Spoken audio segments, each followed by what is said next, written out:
Last episode में हमने देखा था कि निंग योडी की मास्टर ग्रैंडमा यू उससे मिलने आती हैं। तब निंग योडी लुओजंग के साथ में उसके सिस्टर लुओयान के पर्पल पैसिवियन बॉडी के बारे में उसे बताती है। लेकिन जब ग्रैंडमा यू लुओजंग को फॉर्मेशंस क्रिएट करते हुए देखती है तब वह उसे मीटिंग हॉल में बुलवा करके लुओयान के बारे में पूछने की कोशिश करती है। हालांकि यहाँ पर ग्रैंडमा यू की वजह से लुओजंग को क्लियर स्काई सेक्ट के मास्टर सी जिंगटियान के लेटर का इस्तेमाल करना पड़ता है। वहीं दूसरी तरफ जोडा और उसका बेटा फेलिंग ग्रैंडमा रॉन्ग के साथ में मिलकर के लुओजंग को जान से मारने के लिए प्लान करते हैं। वहीं ऐसा करने के लिए जो फेलिंग लुओजंग के मिशन स्पॉट पर पहुंच करके पहले से ही उसके लिए ट्रैप सेट कर देता है। अब एपिसोड को स्टार्ट करने से पहले मैं बता दूं कि जो लोग एपोथेसिस सीरीज को स्टार्टिंग से देखना चाहते हैं उनके लिए मैंने प्लेलिस्ट का लिंक डिस्क्रिप्शन में दे दिया है। अब इस पार्ट के स्टार्टिंग में हमें सीधा क्लियर स्काई सेक्ट के अंदर का सीन दिखाते हैं, जहां पर लुओजंग की सिस्टर लुओयान सेक्ट मास्टर सी जिंगटियान के प्रोटेक्टिव हाउस में बैठी होती है। वहीं वह सोच रही होती है कि आखिर में लुओजंग क्लाउड हॉल में क्या कर रहा होगा, मगर तभी अचानक से लुओयान अपने ऊपर आ रहे एक अटैक को सेंस करके तुरंत उसे ब्लॉक करते हुए पूछती है कि आखिर में कौन है। हालांकि हम देखते हैं कि लुओयान के अटैक ब्लॉक करने के बाद में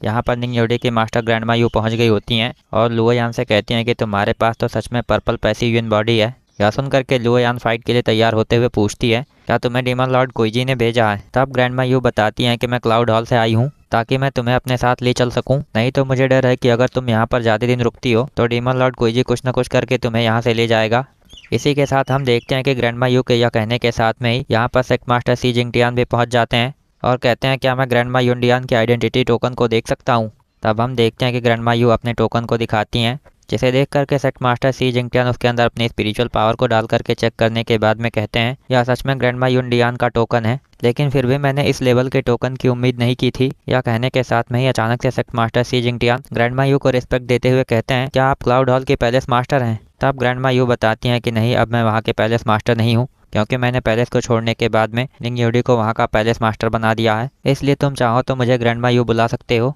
यह कहने के बाद में ग्रैंडमा यू सी जिंगटियान को बताती हैं, तुमने जो लेटर लुओजंग को दिया था वह मुझे मिल गया है, जिसकी वजह से मैं यहाँ पर खुद आई हूँ ताकि मैं पता लगा सकूँ कि आखिर में क्लाउड हॉल में कौन डीमन लॉर्ड कोईजी से मिला हुआ है। यह कहने के साथ में ही हम देखते हैं कि ग्रैंडमा यू लुओयान और सी जिंगटियान के साथ में क्लियर स्काई सेक्ट के कम्युनिकेशन चैम्बर में पहुंच गई होती हैं। तब सेक्ट मास्टर सी जिंगटियान यहाँ के कम्युनिकेशन डिवाइस को दिखाते हुए बताते हैं कि मैंने इसी का इस्तेमाल करके क्लाउड हॉल के एक एल्डर से कांटेक्ट किया था। यह जान करके हम देखते हैं कि ग्रैंडमा यू इस कम्युनिकेशन डिवाइस के साथ में अपने स्पिरिचुअल पावर को मर्ज करके कुछ करने लगती हैं, जिसकी वजह से थोड़ी ही देर में उस कम्युनिकेशन डिवाइस का पैटर्न सॉल्व होने के बाद में यहाँ पर उस एल्डर का स्पिरिचुअल प्रोजेक्शन दिखाई देता है, जिससे सेक्ट मास्टर सी जिंगटियान ने कॉन्टेक्ट किया था। हालांकि प्रोजेक्शन में कुछ क्लियर दिखाई नहीं दे रहा होता है, इसलिए ग्रैंडमा यू कहती है कि मुझे पूरी उम्मीद थी कि किसी ने इसके साथ में छेड़खानी जरूर की होगी, नहीं तो मुझे इस इंसान का चेहरा आसानी से पता चल जाता। यह कहने के साथ में ही ग्रैंडमा यू फिर से इस डिवाइस के साथ में कुछ करती हैं, जिसकी वजह से उस डिवाइस से ढेर सारी स्पिरिचुअल एनर्जी निकलने के बाद में स्पिरिचुअल प्रोजेक्शन में एक जेड पेंडेंट दिखाई देने लगता है। तब ग्रैंडमा यू जैसे ही उस पेंडेंट को हाथ लगाती हैं, हम देखते हैं कि यहाँ पर उस एल्डर का चेहरा पूरी तरह से क्लियर हो जाता है, जिसने सेक्ट मास्टर सी जिंगटियान से कांटेक्ट किया था।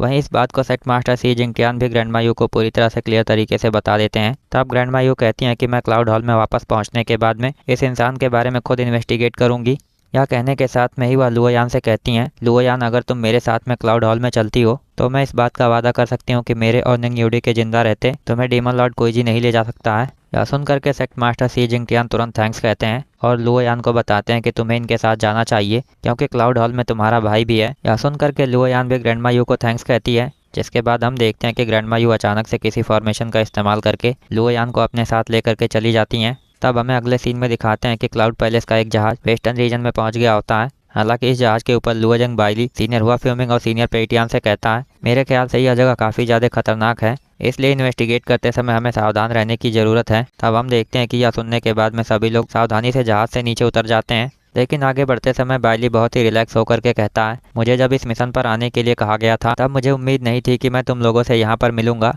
तो मुझे लगता है कि हमें वेस्टर्न रीजन को ठीक से इन्वेस्टिगेट करना चाहिए। यह सुन करके सीनियर हुआ फ्यूमिंग कहते हैं, शायद तुम्हें पता नहीं है वेस्टर्न रीजन की यह जगह जो मेरे सेक्ट के अंदर आती है, और जहाँ तक मुझे उनके बारे में पता है वे लोग बहुत ही अजीब तरीके की टेक्निक्स का इस्तेमाल करते हैं, इसलिए अच्छा होगा कि तुम सावधानी से आगे बढ़ो। यह सुन करके लुओजंग भी बाइली से कहता है, सीनियर हुआ फ्यूमिंग सही कह रहे हैं, क्योंकि मैंने सुना है कि हमसे पहले भी कई सारे कल्टिवेटर्स यहाँ पर इन्वेस्टिगेट करने के लिए आए हैं, लेकिन इसके बाद में वे सभी के सभी अजीब तरीके से गायब हो गए हैं। हालांकि इसके बावजूद भी मुझे लगता है कि जरूर इस बात का कोई ना कोई ब्लड वुल्फ क्लिप से लेना देना है। तभी सीनियर पेटियान भी आगे बताने लगते हैं कि मैंने सुना है कि ब्लड वुल्फ क्लिफ की मास्टर हैंडसम लड़कों को पकड़ करके उन्हें अपने लिए इस्तेमाल करती है। इस पर बाइली पूछता है तो क्या हम लोग वहाँ पर पकड़े जाने के बाद खतरे में नहीं होंगे। हालांकि इस पर सीनियर पेटियान कोई जवाब देते उससे पहले ही सीनियर हुआ फ्यूमिंग इन लोगों को सावधान करते हुए कहते हैं, मेरे ख्याल से हमारे सामने रेत का तूफान आने वाला है। यहाँ कहने के साथ में ही हम देखते हैं कि तेजी से इन लोगों की तरफ तूफान बढ़ने लगता है, लेकिन अचानक से लुओजिंग जमीन के अंदर कुछ नोटिस करके इन लोगों को सावधान करता है, जिस पर हम देखते हैं कि जमीन के अंदर से कुछ असैसन्स निकल करके सीधा इन लोगों को जान से मारने की कोशिश करते हैं,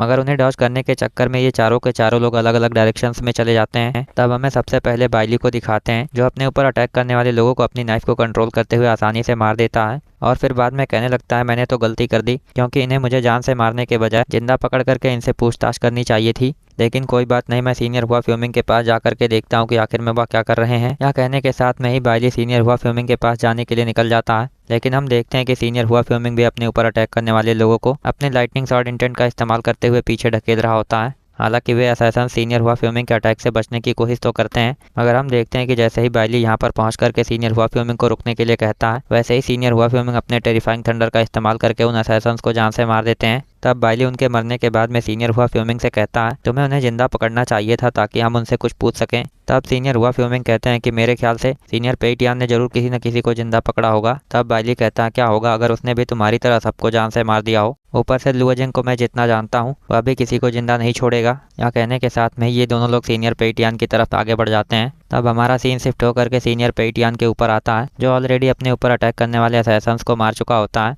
वहीं थोड़ी देर में यहाँ पर सीनियर हुआ फ्यूमिंग और बाइली भी पहुंच जाते हैं, जिसके बाद बाइली मरे हुए असैसन्स को देखते हुए सीनियर पेटियान से कहता है, क्या तुमने भी किसी को जिंदा नहीं छोड़ा है? पर इसका मतलब है कि अब हमें लुओजिंग के पास चलना होगा। तब सीनियर पेटियान बताते हैं कि मैंने इन्हें पकड़ने की कोशिश की थी, लेकिन जैसे ही इन्हें लगा कि ये लोग भाग नहीं सकते हैं, इन लोगों ने खुद ही सुसाइड कर लिया। यह सुन करके सीनियर हुआ फ्यूमिंग कहते हैं, मुझे उम्मीद नहीं थी कि हमारा सामना कुछ इस तरह के असैसन से होगा। तब सीनियर पेटियान कहते हैं कि मेरे ख्याल से हमें तुरंत लुओजिंग के पास चलना चाहिए। इसी के साथ में वह अपने गोल्डन बेल प्रोटेक्शन का इस्तेमाल करते हुए दोनों लोगों के साथ में उड़ते हुए लुओजिंग के पास जाने लगते हैं। तभी हमें जोऊ फेइलिंग को दिखाते हैं, जो खुद की आइडेंटिटी छुपाने के लिए मास्क का इस्तेमाल करते हुए इन तीनों लोगों को देख करके कहता है, मुझे अच्छी तरह से पता था कि इन तीनों लोगों से डील करना इतना आसान नहीं होगा, लेकिन कोई बात नहीं, मैं इस बात के लिए पहले से ही तैयार था। यह कहने के साथ में ही जोऊ फेइलिंग किसी तरह के फॉर्मेशन को एक्टिवेट करने लगता है, जिसके बाद सीनियर पेटियान, बाइली और हुआ फ्यूमिंग उस गोल्डन बेल प्रोटेक्शन के साथ में ही चारों तरफ से उस फॉर्मेशन के अंदर घिर जाते हैं। ऊपर से उस फॉर्मेशन के ऊपर एक भयानक सा टॉर्नेडो भी क्रिएट हो जाता है, ताकि अगर ये तीनों लोग फॉर्मेशन को तोड़ते भी हैं तो उस टॉर्नेडो से मारे जाएं। इधर बाइली फॉर्मेशन के अंदर घिरते ही बताता है कि यह तो क्रिमिनल्स को कैद करने का फॉर्मेशन है, मगर तभी हम देखते हैं कि अचानक से फॉर्मेशन के बीच के अंदर से किसी तरह का मॉन्स्टर निकल करके सीधा बाइली को मारने वाला होता है,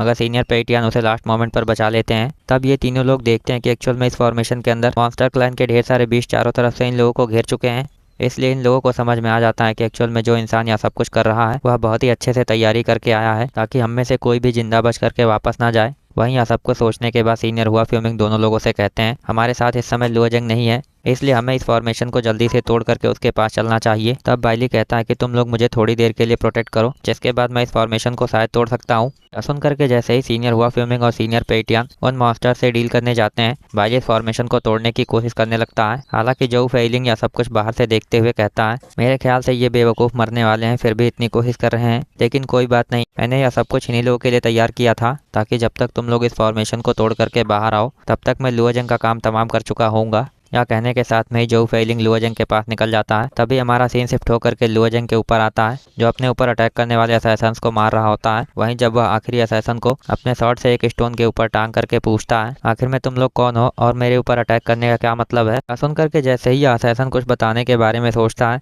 हम देखते हैं कि अचानक से जोऊ फेइलिंग का स्फेयर उसे चट्टानों के पीछे से मारते हुए सीधा लुओजिंग को भी मारने की कोशिश करता है, लेकिन लास्ट मोमेंट पर लुओजिंग लॉ ऑफ स्पेस का इस्तेमाल करके उस स्फेयर को पकड़ लेता है और तुरंत उसे पहचानते हुए कहता है, यह तो जोऊ फैमिली का स्फेयर लग रहा है। इसी के साथ में हमारा यह पार्ट यहीं पर एंड होता है। So I hope you guys like this video and subscribe my channel. और अगर आपने लास्ट पार्ट ना देखा हो तो लेफ्ट वाली वीडियो पर क्लिक करके देख सकते हैं।